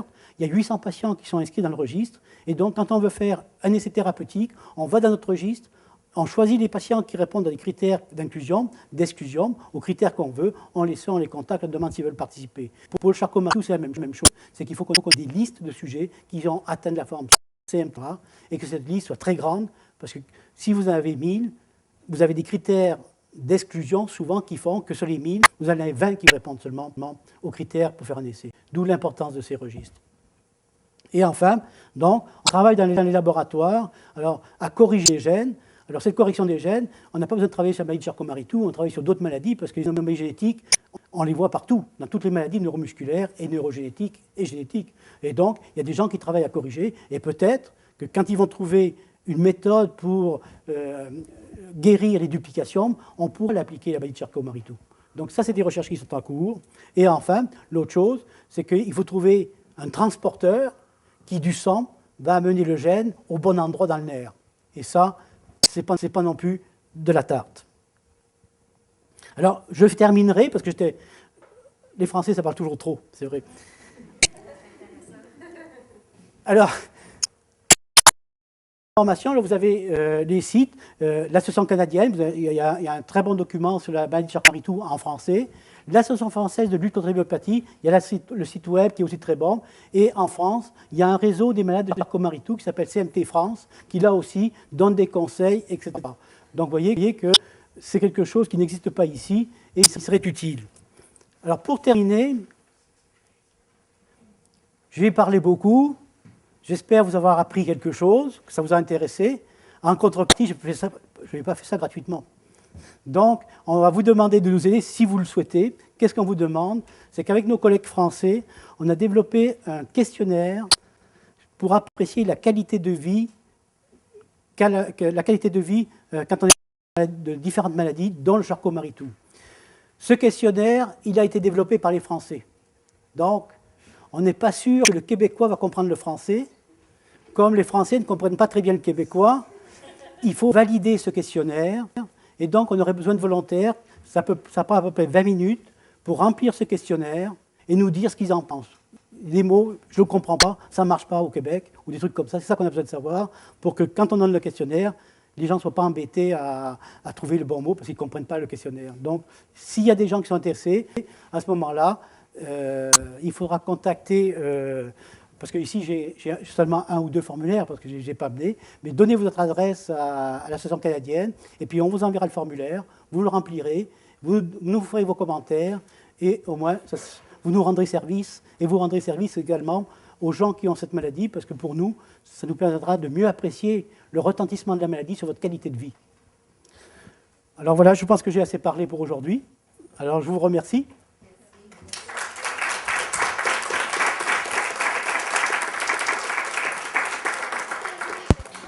Ah oui, oui, on commence là. Alors, merci, Dr Pumira, pour votre présentation. Nous en sommes maintenant à la période des questions. Puisqu'il y a plusieurs sites, nous prendrons 2 questions par site et un tour de rôle. Il est important de parler dans le micro parce que pour les gens de l'extérieur, ils ne comprendront pas vos questions sinon. Donc, on va commencer par Québec. Ensuite, ça va être Montréal, Sherbrooke et Chicoutimi. À Québec?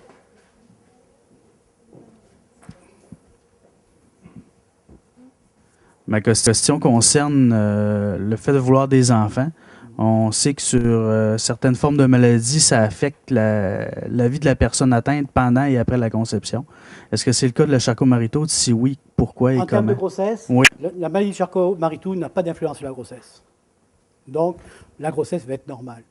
Mais est-ce que, contrairement, est-ce que le fœtus va avoir une influence sur la vie et la santé de la personne qui est atteinte? Non. En général, la maladie de Charcot-Marie-Tooth, enfin, ça dépend de la forme, bien sûr, hein, mais la maladie de Charcot-Marie-Tooth, en général, ça développe vers 5 ans. Donc, vous avez un enfant qui naît normalement, qui ne pose pas de problème.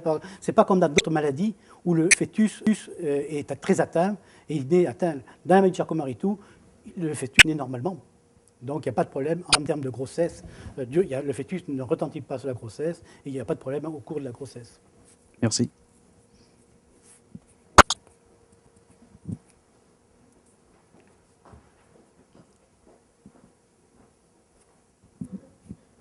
Moi, je voulais savoir, tu sais, comme ma mère, nous, on a le gène le CMT1A. Là. Puis, mettons, ma mère a le CMT1A, le plus fréquent, oui, la forme. Puis, bon, mettons, ma mère, elle l'a développé à un certain degré. Moi, je l'ai développé à un degré moindre. C'est un add-on ou c'est comme j'ai une fille aussi, est-ce que elle peut le développer pire que moi, pire que ma mère? Ou? Dans toutes les maladies, Charcot-Marie-Tooth et d'autres, très grande variabilité dans une même famille de la maladie. On ne sait pas pourquoi, mais on sait que entre les frères, les sœurs, les cousins, ils n'ont pas tous la même forme. Il y en a qui sont très atteints, d'autres qui sont moins atteints. Il y a sûrement des facteurs qui jouent, mais peut-être des facteurs familiaux, mais on ne les connaît pas. Mais ça, c'est connu. Donc, c'est lié à la maladie, mais on ne peut pas prédire qui est plus atteint et qui va être moins atteint. Tout le monde a la même anomalie génétique. Donc, on serait rendu à Montréal. Est-ce qu'il y a des questions à Montréal? Vous adressez, vous parlez exactement ce que vous entendez. Oui. J'ai comme 2 questions. Est-ce que les tests d'ADN qui ont été passés il y a plus de 4 ans peuvent être encore discutables la douleur neuropathique? La première question, si je comprends bien, c'est est-ce que les tests que vous avez passés il y a 4 ans sont fiables aujourd'hui? C'est ça? Oui. Bon, je peux dire oui. Parce que les tests, il y a maintenant les premiers tests que nous avons faits, parce qu'au Québec, toutes les formes CMT1A sont faites dans mon laboratoire. On a commencé en 1999, et donc on a une grosse expérience, et on a des techniques qui sont extrêmement précises. Et donc, que vous l'ayez passé il y a 4 ans, 5 ans, 6 ans, la technique était sûre. Donc, aucune inquiétude de ce côté-là. La neuropathique? La douleur neuropathique, douleur neuropathique, elle est liée justement à l'atteinte des fibres de la sensibilité dans le nerf. Donc ça se traduit par soit des brûlures souvent, des serrements, et qui sont extrêmement difficiles à traiter. Mais il y a des médicaments qui marchent relativement bien, qui marchent, qui soulagent. C'est le Tegretol, le carbamazepine ou le gabapentin qui est le Neurontin. Et il y a même des antidépresseurs qui peuvent être utilisés. Donc on arrive quand même à soulager les gens qui ont la douleur neuropathique. Mais on n'arrivera pas à l'éliminer. Je réponds à votre question? Oui et non, j'ai un fils qui est également atteint. Oui. Il est plus gravement atteint que moi. Oui. Et il souffre également de douleurs neuropathiques. Oui. Il a 12 ans. Oui, mais je vous dis, c'est que dès qu'on a une atteinte des nerfs, on a souvent une douleur neuropathique associée. Donc, votre enfant, s'il est atteint, qu'il a 12 ans, la maladie n'a pas commencé à 12 ans, elle a commencé sûrement plus tôt, ses nerfs sont atteints, il a cette douleur neuropathique, et comme je vous le dis, en dehors de la médication qui existe, même si elle n'est pas efficace à 100%, elle quand même, elle soulage et elle peut aider les gens. Mais il n'y a pas de traitement miracle, malheureusement. Excusez, mais c'est parce que je trouve étrange, c'est que quand vous parlez de douleur, vous situez des parties du corps. Tandis que les douleurs que nous avons, comme moi, j'ai la moitié de mon corps au complet qui est atteint. Et mon fils, lui, il a le dos et les jambes. Oui, mais ça... Oui. On me dit que variable également. Qui a? Ça, je comprends. J'ai pas compris votre dernière phrase. On dit, on a identifié mon CMT comme étant un CMT variable. Ben, variable, c'est difficile à dire parce que la maladie n'est pas variable. C'est une charcomalie de tout. Donc ça varie pas. Les manifestations peuvent varier par contre parce que c'est une maladie qui évolue progressivement sur des dizaines d'années. Et puis il peut y avoir des périodes où la maladie, on ressent plus les effets que d'autres périodes. Alors ça, c'est possible. Par exemple, il y a beaucoup de patients où l'hiver est beaucoup plus difficile pour eux parce que le froid est intolérable, alors que l'été, ça va un peu mieux. Donc, ce n'est pas une maladie qui est toujours sur le même niveau. Elle varie avec le temps. Donc, c'est en ce terme qu'on peut parler de variabilité. Quant aux douleurs neuropathiques que vous dites, je ne dis pas que les douleurs, d'abord, elles ne sont pas toutes neuropathiques dans la maladie de Charcot-Marie-Tooth. Souvent, elles sont multiples. Et dans la douleur neuropathique, les nerfs, ils sont touchés. Et en principe, les nerfs sont le plus touchés, ce sont les nerfs qui sont le plus longs. C'est-à-dire, c'est ceux qui vont dans les pieds et ceux qui vont dans les mains. Et comme c'est les nerfs qui sont le plus touchés, c'est là où on ressent le plus la douleur neuropathique, dans les jambes et dans les bras. Une autre question à Montréal? Je voudrais savoir, mes deux garçons, ils ont la maladie. Moi, je voudrais savoir un jour, s'ils décident d'avoir les enfants, est-ce que mettons, les petits-enfants prennent la forme? Ça dépend de la forme qu'ont vos enfants. Est-ce qu'il y a un des deux parents qui est atteint? C'est la grand-mère. Moi, je ne l'ai pas, mais le père, il l'a. Le père, il l'a. Donc, il y a la grand-mère, le père des enfants. C'est une maladie qui est dominante. Et donc, vos enfants vont avoir une chance sur deux de donner à leurs enfants la maladie. Que ce soit un garçon ou une fille.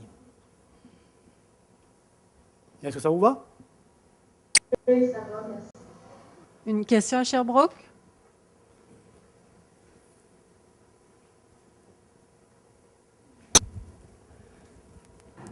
On n'en a pas de question à Sherbrooke. D'accord, merci. Pas de question, j'avoue. Une question à Chicoutimi? Ils sont dormis. Vous dormez? On n'a pas de micro non plus. Oui, oui. Oui. Oui. Ah, ça va monter, on va passer le micro depuis tantôt. C'est une question qui pose du sport. Vous dites que quand tu as une Jacob avec tout, tu devrais pas faire de sport. Tu vas faire des trous pour faire de sport. Non, c'est pas ce que j'ai dit. J'ai dit ne pas aller aux Jeux Olympiques, c'est pas différent. J'ai j'ai dit il faut faire du sport à la condition que... Il faut faire du sport à la condition qu'à la fin de votre sport, vous ne soyez pas épuisé, vous n'ayez pas de crampes dans les jambes et pas de douleur. C'est la seule limite. Parce que même si ce n'est pas prouvé à 100%, le sport violent peut abîmer vos muscles et avoir un effet néfaste et aggraver votre maladie. Mais ce n'est pas prouvé et donc, par prudence, on recommande aux gens de ne pas faire des Jeux Olympiques. C'est tout. Ok. Est-ce qu'on a une autre question à Chicoutimi? Oui, moi j'aurais une question. C'est parce que moi j'ai des douleurs qui sont un peu diffuses à la grandeur de mon corps. Tantôt vous parliez surtout au niveau des jambes, mais moi c'est plus que ça. Est-ce que c'est tout relié au Charcot-Marie-Too? Ben, vous savez, les douleurs, elles sont ressenties de manière diffuse. Je dis, elles sont souvent plus intenses dans les jambes, mais souvent, c'est tous les nerfs qui sont touchés. Hein. Donc, vous pouvez avoir des douleurs qui sont assez diffuses dans le corps, qui sont en rapport avec votre maladie. Mais, ceci étant, il faut faire attention, c'est que toutes les douleurs ne sont pas dues au Charcot-Marie-Too. J'ai des douleurs, je n'ai pas le Charcot-Marie-Too. Donc, dans votre cas, il faut être sûr qu'il n'y a pas une autre cause responsable de vos douleurs. Parce que toutes les douleurs sont différentes les unes des autres. Il est possible, dans le Charcot-Marie-Too, d'avoir des douleurs diffuses dans le corps, oui. Une autre question? Une autre question. Oui? J'aimerais savoir, moi j'ai la maladie, mais ma fille elle ne l'a pas et ses enfants non plus. Mais est-ce que l'autre génération peut être atteinte? Ben, d'abord, quand vous dites j'ai la maladie, est-ce que vous avez un de vos deux parents qui a la maladie? Mon père. Votre père a la maladie? Donc votre père a la maladie et vous avez la maladie. Donc, est-ce que... Bon, c'est une maladie dominante. Vos enfants ont une chance sur deux de faire la maladie. Ils ont quel âge, vos enfants? 40 ans et 38 ans. Alors, s'ils n'ont rien, ils peuvent dormir tranquilles. Leurs enfants ne risquent pas de faire la maladie et de ne pas la transmettre. Donc, on peut dire qu'eux, ils sont épargnés par la maladie. Bonne nouvelle. Bon. Alors, petite question, si le père et la mère ne l'ont pas, Si le père a mal, si le père et la mère ne sont pas atteints ni porteurs, oui, l'enfant libre, oui, ben dépend de quoi? c'est ce que j'ai dit tout à l'heure. Vous ne m'avez pas écouté. Ici, ici, à Québec, ils ont tous compris, mais vous, on va vous répéter. Dans 99% des cas, 99%, il y a un des parents ou les deux parents sont porteurs de l'anomalie génétique. Dans 1 à 3% des cas, les parents n'ont pas d'anomalie génétique. Et ce qui se passe, c'est que au moment du développement du fœtus, il y a l'anomalie, parce qu'une anomalie génétique, il faut bien qu'elle vienne quelque part. On la transmet, mais il faut bien qu'il y ait un premier qui l'ait eu. Et c'est ce qui s'est passé probablement. Qu'est-ce qui se passe dans ces cas-là? C'est qu'il y a une anomalie génétique qui survient, les parents ne sont pas atteints, on en voit de temps en temps, mais la maladie, par la suite, elle va se transmettre aux petits-enfants, etc. Alors, je m'excuse, on va revenir à Québec. Est-ce qu'il y a des questions à Québec?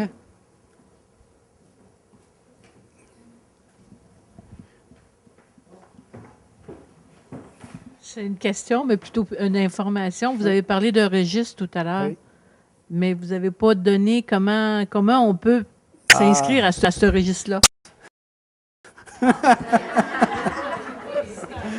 Non, les registres, il existe, mais pour l'instant, on l'a appliqué à la dystrophie myotonique de Steiner.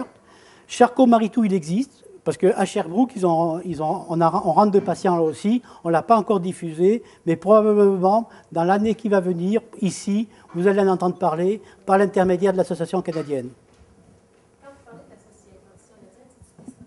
Oui, moi je suis vieux, alors je suis resté avec l'ancienne terminologie. Une autre question à Québec? Non? Donc, on retourne à Montréal. Est-ce qu'il y a des questions à Montréal? J'ai une question. Lors de la croissance des enfants, est-ce qu'il y a des périodes un peu plus critiques que d'autres où il faut porter un peu plus attention, faire plus d'exercices, Alors, de flexibilité, oui. de déplacement, plus de repos. Oui, alors les enfants, le problème souvent qui se pose, c'est quand il y a la déformation des pieds, on a des enfants qui marchent sur la pointe des pieds, qui se tordent les chevilles, et là, très tôt, il faut qu'ils soient vus dans les cliniques du pied pour enfants pour pouvoir améliorer, parce qu'on est capable quand même d'améliorer la marche chez les enfants quand on le détecte très tôt. Les enfants, c'est encore assez plastique. Donc, c'est très important qu'on leur mette des bottes, qu'on leur mette l'appareillage qu'il faut pour qu'on puisse minimiser le maximum que l'on peut cette déformation des pieds qui va survenir au fil des ans. Alors ça, c'est très important. Mais sur la... Par rapport oui. Par rapport à tout le développement moteur, la force musculaire avec Pour la force. en avancée en âge, moi j'ai une petite fille qui est rendue à 7 ans et on voit très bien qu'au niveau des muscles de ses quadriceps, c'est un peu plus faible. Oui. On dirait ça un peu dessus. C'est sûr qu'on lui fait faire beaucoup d'exercices sans vouloir aller aux Jeux Olympiques, mais on aimerait quand même qu'on puisse optimiser son développement musculaire. Bien sûr. Et je pense que c'est là aussi l'intérêt d'être suivi dans les centres de réadaptation de déficiences physiques pour enfants comme pour les adultes, parce qu'il peut y avoir des programmes, il y a des physiothérapeutes qui peuvent vous aider, qui peuvent donner des conseils pour améliorer les performances de l'enfant.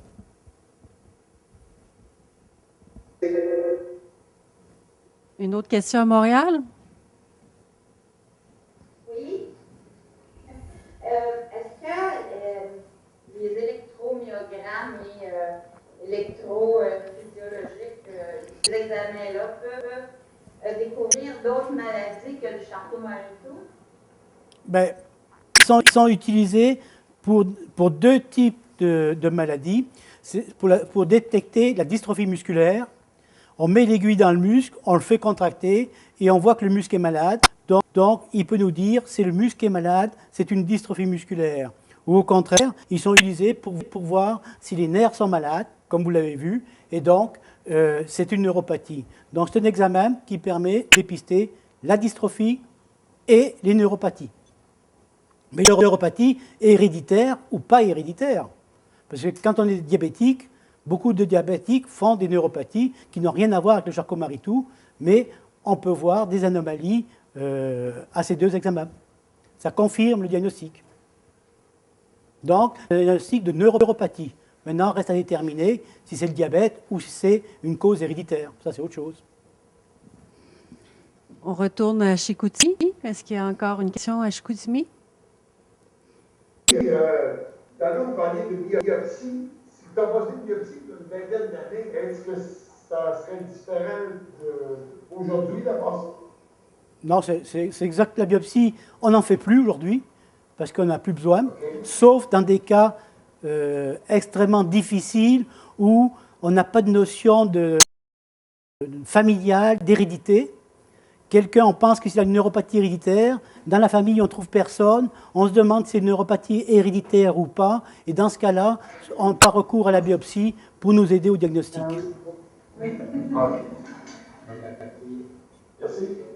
Une autre question à Chicoutimi? Toujours pas de question à Sherbrooke? Ils sont morts. Donc, on revient à Québec. Est-ce qu'il y a une autre question à Québec? Moi, j'aimerais ça savoir pourquoi si c'est juste les nerfs qui sont touchés, pourquoi les muscles sont si faibles que ça? Bon, alors, les muscles sont faibles pour deux raisons. Il y a deux raisons qu'un muscle peut être faible. Soit c'est le muscle lui-même qui est malade, on a une dystrophie musculaire, il y a une anomalie qui est dans le muscle, il ne fonctionne plus normalement, il s'atrophie, vous avez moins de force. L'autre, c'est que le muscle est normal, mais la commande nerveuse ne touche plus le muscle, est altérée. Et donc, si vous faites une commande qui ne va pas au muscle, il s'atrophie, parce qu'un muscle, il a besoin d'être stimulé pour garder sa taille. Donc, un muscle qui n'est plus stimulé s'atrophie. L'exercice modéré peut être une solution. C'est ça. C'est que vous n'êtes pas dans la même chose. C'est que si vous êtes dans un fauteuil pendant un an, vos muscles vont s'atrophier, ne peuvent pas stimuler. Donc, c'est l'exercice qui stimule, d'où l'intérêt de faire de l'exercice. Oui.